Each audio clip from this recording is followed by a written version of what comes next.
En Côte d'Ivoire, l'année 2021 a été ultra mouvementée sur le plan politique. Des élections législatives, en passant par le décès de l'ex-premier ministre Ahmed Bakayoko, la confirmation de M. Patrick Achi au poste de Premier ministre, la tenue des élections législatives avec la participation de l'opposition significative, le retour de l'ex-chef d'État Laurent Gbagbo, l'implosion du Front populaire ivoirien, la naissance du Parti des peuples africains Côte d'Ivoire, Charles Blé Goudé qui attend toujours son passeport.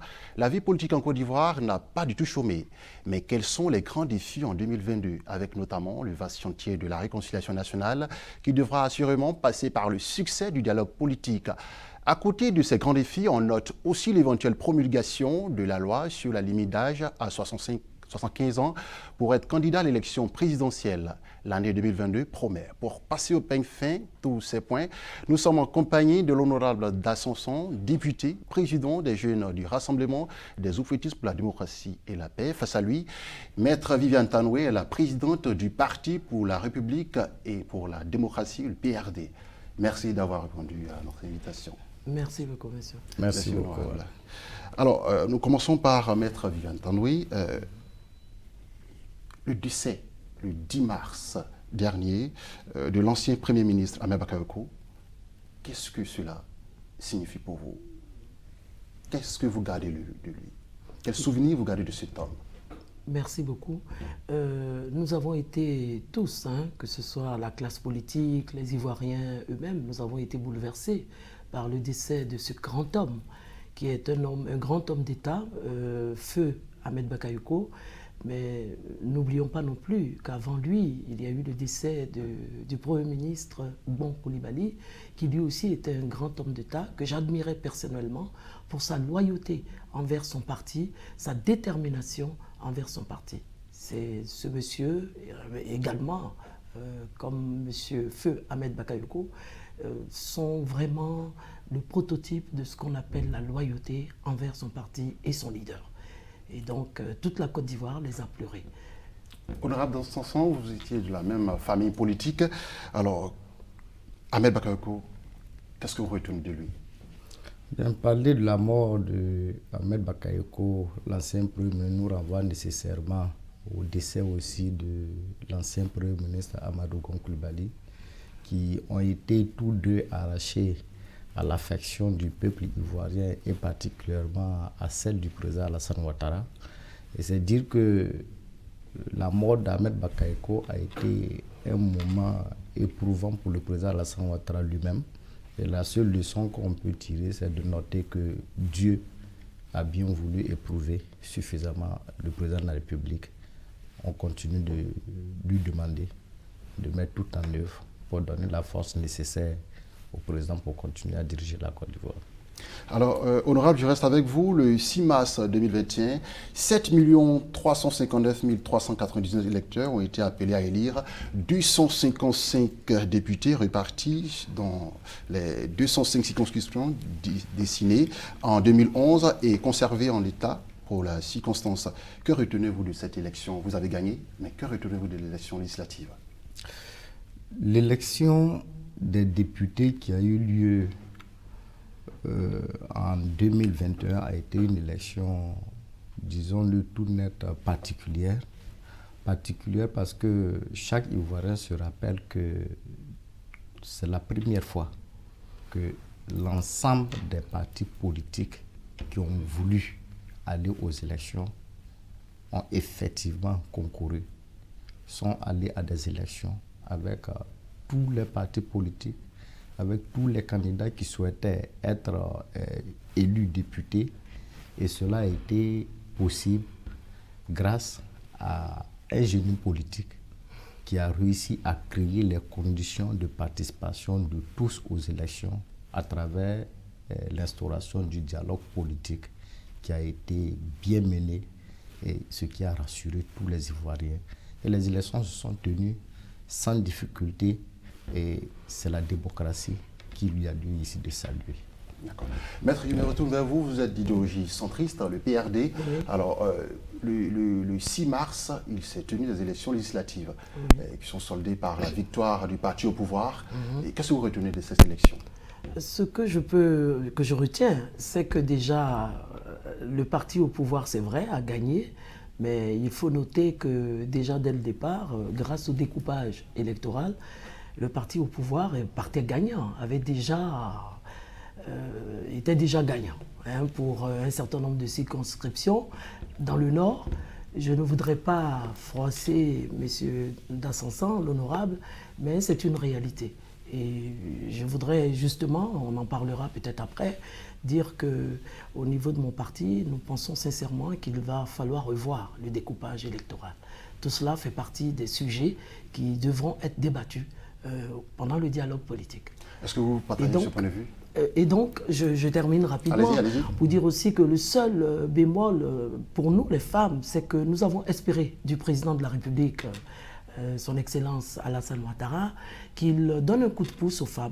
Pas parce que nous sommes des sexistes féministes, mais il nous a fait l'honneur de nous faire une formation concernant le processus électoral, et nous avons attendu, nous avons espéré que pour booster les 30% prévus par la Constitution, que le président de la République aurait peut-être eu la bonne idée. Nous savons qu'il aime beaucoup les femmes, il aime beaucoup les mamans, et nous avons pensé qu'il aurait eu la bonne idée d'aider financièrement les femmes. Vous savez, les élections, ça coûte cher, une élection. Donc je profite de ce plateau pour faire passer le message à l'honorable Dassansan pour que les prochaines échéances pour 2023, le président de la République puisse donner un coup de main aux femmes en espérant voir plus de femmes représentées à l'Assemblée nationale.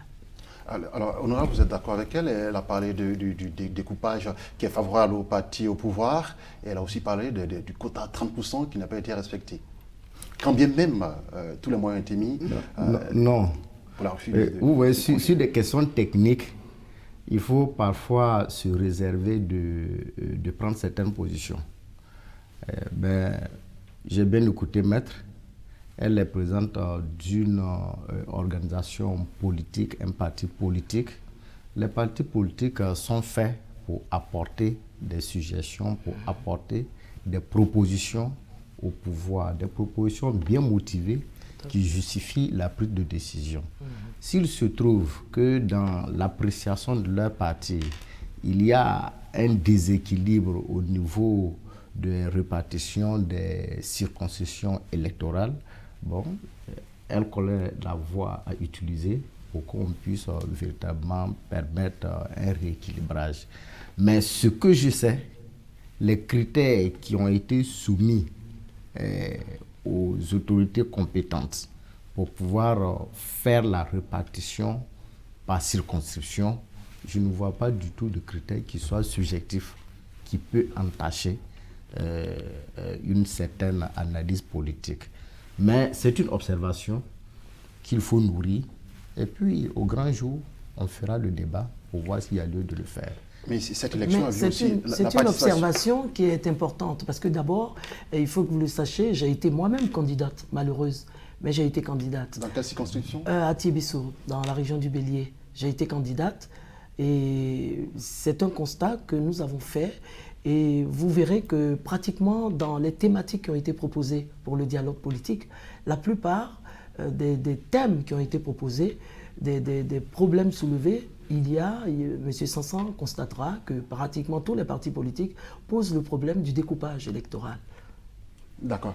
Et M. Sansan? Mais non, moi je l'ai dit, vous savez que le président Alassane Ouattara a toujours été un président ouvert. Si vous constatez une situation qui vous paraît anormale, mais il faut motiver. Dès lors que vous motivez, que la motivation parvient aux autorités compétentes, oui, vous verrez d'ici qui va être donné. Nous avons mais écrit lorsque nous regardons, moi je suis député de la nation, je sais combien de sièges il y a à Bouna, la grande sous-préfecture de Bouna, commune et sous-préfecture, commune de Bouko, commune de Bouna, la sous-préfecture de Bouna, il n'y a que 2 députés. Donc, je ne sais pas comment un découpage peut être déséquilibré quand une localité comme Bouna, que je connais, avec sa superficie, son étendue, nous ne sommes que 2 députés, par rapport aux autres localités du Sud où on voit, bon, je ne vais pas faire trop de commentaires. On ne tient pas compte que de la superficie, on tient compte de la population. Ah d'accord, donc si vous tenez compte de la population, tenez compte de la superficie aussi. Parce que parfois, nous, on estime, nous qui sommes des députés des villages, on trouve parfois que ceux de la ville ont moins de travail à faire que nous. Mais honorable, vous n'êtes pas ignoré que quand même ce découpage a fait couler beaucoup d'encre et de salive. Oui, non, mais ça, vous voyez, c'est le problème aussi. C'est pourquoi moi, j'ai été très juste de mon point de vue. J'aurais pu être très vif, mais je n'ai pas été vif à dessein. Parce que je suis une femme. Non, pas parce que je suis une femme, mais quand vous voulez motiver, quand la motivation est vraiment prise en compte, quand la motivation est sérieuse, ça interpelle nécessairement le décideur. Donc moi, je suggère à tous ceux qui pensent que le découpage n'est pas équilibré de motiver. Oui. Il n'y a que par la motivation qu'on peut Je suis tout à fait d'accord. On va rapidement fermer cette question. Nous l'avons fait au PRD déjà. Nous avons écrit. Puisque on en parlera tout à l'heure par rapport au dialogue politique, on parlera des critères de sélection des partis politiques qui sont invités à ce dialogue. Quand on en parlera, je profiterai pour souligner ce fait-là. Et cette élection, nous avons écrit. Cette élection était particulière parce qu'elle a vu aussi l'adhésion, la participation de l'opposition significative et quelque part qui a raflé des postes à l'Assemblée nationale. Qu'est-ce que cela représente pour vous? Je vous ai parlé du but de la démocratie qui vit réellement en Côte d'Ivoire parce qu'il y a des localités où on croyait que le RADP gagnerait à coup sûr. Mais nous avons été surpris de savoir qu'on a perdu et nous avons accepté notre défaite. En tout cas, de mémoire des Ivoiriens, beaucoup de partis au pouvoir n'allaient pas accepter certaines défaites. Ils trouveraient le moyen de revenir, organiser d'autres élections et se donner les moyens de gagner les élections. Mais le président, en bon démocrate, la CEI, que je salue au passage, qui a été une institution vraiment exemplaire, a laissé le jeu libre et d'égal accès. D'accord. Maître, la participation de l'opposition significative à cette élection, qu'est-ce que cette participation représente pour vous? Ça a été une très bonne chose parce que le président de la République avait créé les conditions avec l'opposition pour que ces élections se déroulent de manière apaisée. Et nous saluons cela et nous saluons en même temps le président de la République pour ce geste fort qu'il a posé, puisque les élections se sont déroulées en mars et que par ailleurs après on a eu des échauffourées pour les élections présidentielles. D'accord. On va rapidement passer à un autre tableau. Et le 17 juin, l'ex-président Laurent Gbagbo retourne au pays après environ 10 ans passés à la Cour pénale internationale, un retour marqué par un tête-à-tête avec le président Alassane Ouattara, une lueur d'espoir pour la réconciliation nationale. Mais jusque-là, les choses ne bougent pas. Bon, qu'est-ce qui ne bouge pas? Les choses ne bougent pas au niveau du dialogue politique. Bon, je ne sais pas si je peux... Oui. Non, vous voyez, très longtemps, les gens ont pensé que l'arrivée de Laurent Gbagbo en Côte d'Ivoire allait construire un élément de réconciliation. Et moi, j'ai toujours pensé que c'était une mauvaise analyse. Parce que Laurent Gbagbo n'a jamais été un homme de réconciliation. Et là, jamais. Non, mais la preuve, honorable qu'il est arrivé, il allait quand même saluer son frère, comme il a l'habitude de l'appeler. C'était un geste de pardon, c'était un geste de réconciliation. Qui a reçu qui? Mais c'est le président de la République. C'est le président de la République qui a reçu. Voilà, c'est le président de la République qui l'a reçu. Oui. C'est le président de la République qui a posé le geste de réconciliation. Il pouvait refuser. De qui pouvait refuser? Laurent Gbagbo. Et qui l'a fait venir? Comme il a refusé qui a fait venir Laurent Gbagbo? Qui a payé ses frais? Selon le communiqué du... C'est la présidente de la République, juste après la décision, qui a créé toutes les conditions, je dis bien toutes les conditions, pour que Laurent Gbagbo arrive en Côte d'Ivoire, y compris l'accès au salon d'honneur. Tout lui a été ouvert à l'aéroport pour qu'il arrive dignement en Côte d'Ivoire. C'est la présidente de la République qui a tout fait pour qu'il y arrive. Donc s'il y a un acte de réconciliation qui a été posé, c'est le président de la République, Alassane Ouattara, qui a été le premier à poser ce acte de réconciliation. Et quand il est arrivé, ses premiers mots déjà ont fini par convaincre que ce monsieur-là ne venait pas pour la réconciliation. Et il a commencé déjà au niveau de sa famille biologique à l'aéroport. Ensuite, sa famille politique, quand il les recevait, il leur a dit qu'il était un soldat. Le message était bien clair. C'est pour vous dire que ce monsieur n'est jamais venu pour la réconciliation. C'est très clair. Aujourd'hui, qu'est-ce qu'il a fait? Il a quitté son parti politique. Il a quitté sa famille.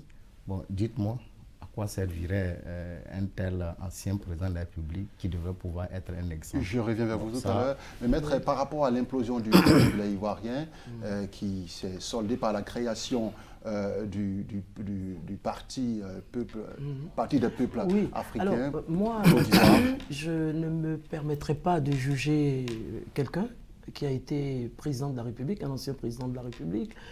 Je trouve un peu pas très confortable de parler de sa vie privée, de dire qu'il est arrivé, qu'il a fait une scission au niveau de sa vie privée, sa famille biologique, comme Honorable le fait. Tout à l'heure, il a conseillé le bon ton. J'ai apprécié le bon ton et la réserve. Ce monsieur a quand même, le président Laurent Gbagbo est quand même resté pratiquement 10 ans à la CPI. Et nous savons dans quelles conditions il est parti à la CPI. Il avait toutes les raisons d'avoir de la rancune. Il n'en a pas eu. Il est arrivé, c'est vrai, le président, son frère, le président Alassane Ouattara, que je salue au passage pour ce geste qui montre qu'il est un grand homme d'État. Il lui a tendu la main et sans réserve, sans rancune, le président Laurent Gbagbo s'est rendu à la présidence. Il a été reçu. Ils ont discuté.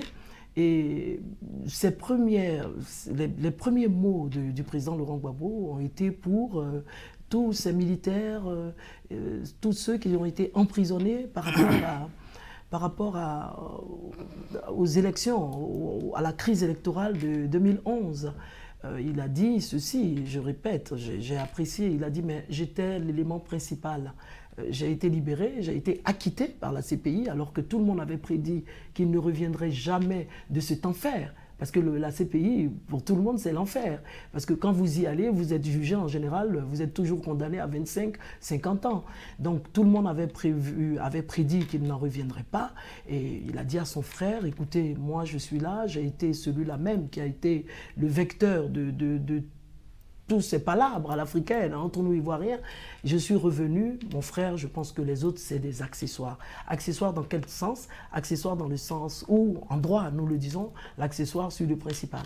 Donc si moi, le principal intéressé, j'ai été acquitté, je te prie de bien vouloir libérer tous ces emprisonnés, civils et militaires, sans distinction de chapelle politique. On vous a bien compris, maître. Voilà. Honorable, il y a un paradoxe dans cette histoire du retour de Laurent Gbagbo. Il a été accusé avec son ancien ministre Charles Blé Goudé pour quasiment les mêmes chefs d'accusation à la CPI. Il a été acquitté, mais Blé Goudé jusque-là est toujours à La Haye. Il ne peut pas rentrer parce que l'État de Côte d'Ivoire lui refuse son passeport. Vous faites partie de la mouvance présidentielle. Je ne sais pas d'où vous tirez l'affirmation de l'État de Côte d'Ivoire lui refuse. Bon, c'est suffisamment fort. C'est suffisamment fort. Le refus, c'est un acte. C'est un acte qui se constate. Si on entend refuser à Blé Goudé son passeport, il va lui être notifié les raisons pour lesquelles on lui refuse. Mais pourquoi jusque-là, il n'a pas encore son passeport alors qu'il est accusé? Il peut avoir des difficultés, oui. Mais ça ne veut pas dire que c'est un refus. Donc, il faut qu'est-ce qui bloque? Il faut s'en tenir aux déclarations du gouvernement. Le gouvernement vous a dit que la demande a été faite et que le dossier est en cours de traitement. Mais pourquoi vous êtes si impatient? Il a fait 10 ans en prison. Mais ce n'est pas 1 mois ou 2 mois d'attente. Oui, mais honorable. Non, sur ce point, moi je veux qu'on soit vraiment très clair. Oui, allez-y. L'expression de refus, il faut bannir l'utilisation de l'expression de refus. Aucun acte ne vous dit aujourd'hui que le gouvernement a refusé. Mais honorable, on connaît le délai de conception d'un passeport. Et jusque-là... Est-ce que les gens sont les mêmes? Est-ce que les gens sont dans les mêmes situations? Les gens ne sont pas dans les mêmes situations. Je suis sincèrement désolé. Et puis, ce que vous devez savoir, ce sont des gens qui n'ont pas le même statut. Et je revenais tout de suite par rapport à ce que Maître venait de dire, elle est juriste, mais qui a fait quand même un développement vraiment très politique. Voilà. C'est-à-dire, Maître a laissé totalement son habit de juriste. Oui, parce que je suis un président des partis politiques. Sinon quelqu'un qui a été poursuivi, puis acquitté, qui vient dire qu'il était le chef de file de tous ceux qui ont été poursuivis, et que s'ils ont été, lui il a été acquitté, alors on devrait mettre tout le reste en liberté. Je ne suis pas sûr qu'un juriste qui se trouve dans ces dossiers de droit peut suivre un tel document. Maître, rapidement, je ne fais que citer. Attention, je n'ai pas donné mon avis personnel. Je n'ai fait que citer. Je n'ai fait que citer ce que le président Laurent Gbagbo. Je n'ai fait que le citer.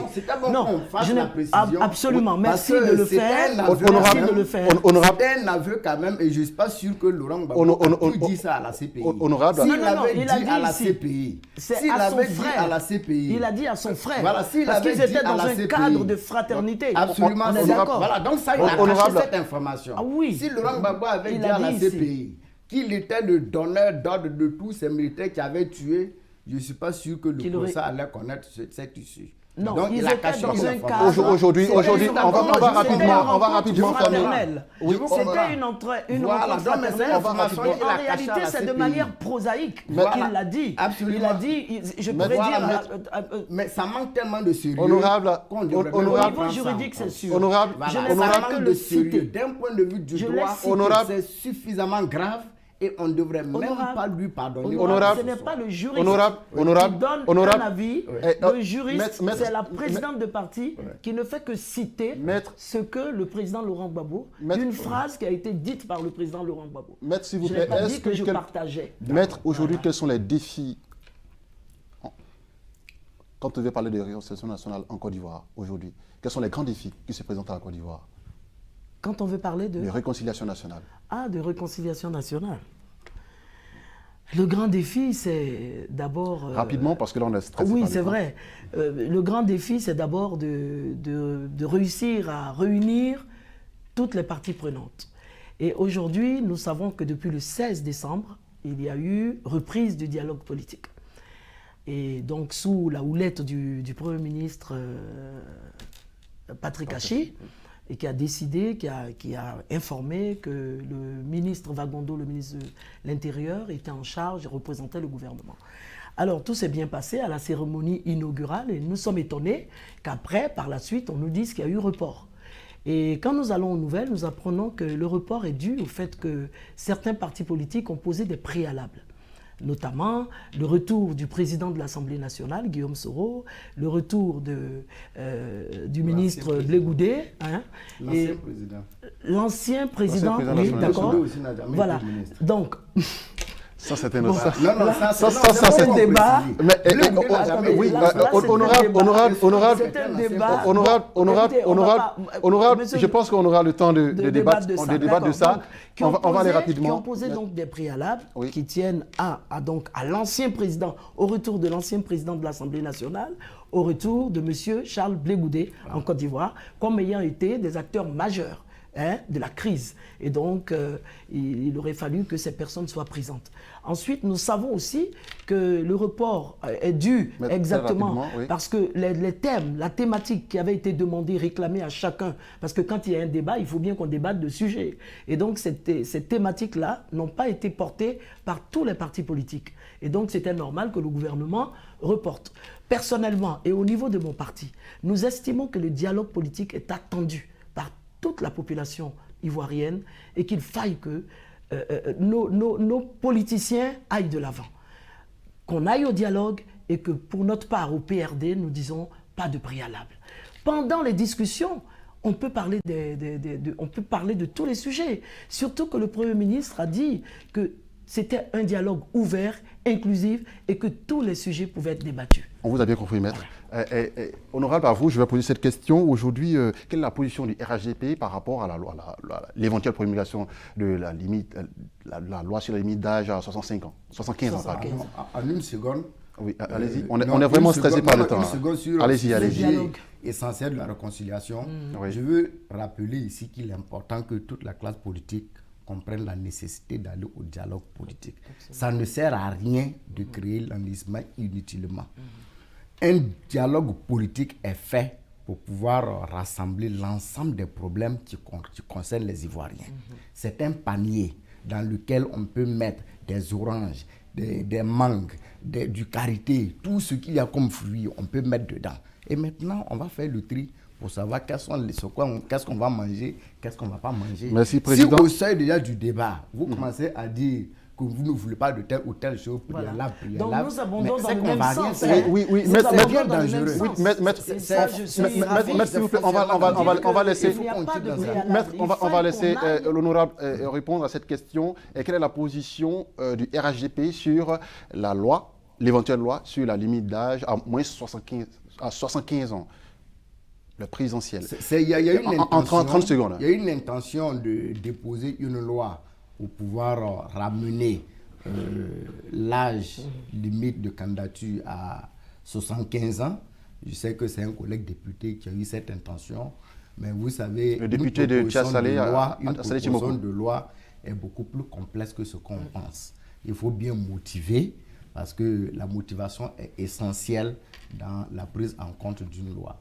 On attend de voir quelles seront les motivations pour que le RHDP puisse appliquer. En 10 secondes, est-ce que le RHDP soutient ce projet de loi?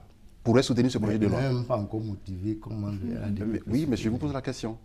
Est-ce que le RHDP pourrait soutenir ce projet de loi? Non, mais ça, on ne peut pas soutenir sans savoir ce qui... Est-ce que le RHDP pourrait soutenir ce projet de loi? On ne pourra pas soutenir sans savoir quelles sont les motivations de cette proposition. C'est bien compris. Nous, au PRD, je vous le dis tout de suite que... En 10 secondes. En 10 secondes, d'accord. Nous, au PRD, nous ne soutenons pas ce projet de loi parce que nous estimons que faire de la politique, on ne tient pas à l'âge. C'est une question d'avoir de la vivacité d'esprit, d'avoir la pugnacité, et donc ce n'est pas une question d'âge. Bon, c'est vrai que l'exemple donné aux États-Unis avec le président Joe Biden, à 82 ans, président, il manifeste aujourd'hui des faiblesses. Merci, bon, merci. Voilà, mais nous ne soutenons pas. Merci, maître. Merci, maître. Je rappelle que vous êtes la présidente du Parti pour la République et pour la démocratie, le PRD. Face à vous, il y avait le président des jeunes du RHDP, le député d'Ascension. Voilà. Et sur ce plateau, nous parlions des acquis et des défis.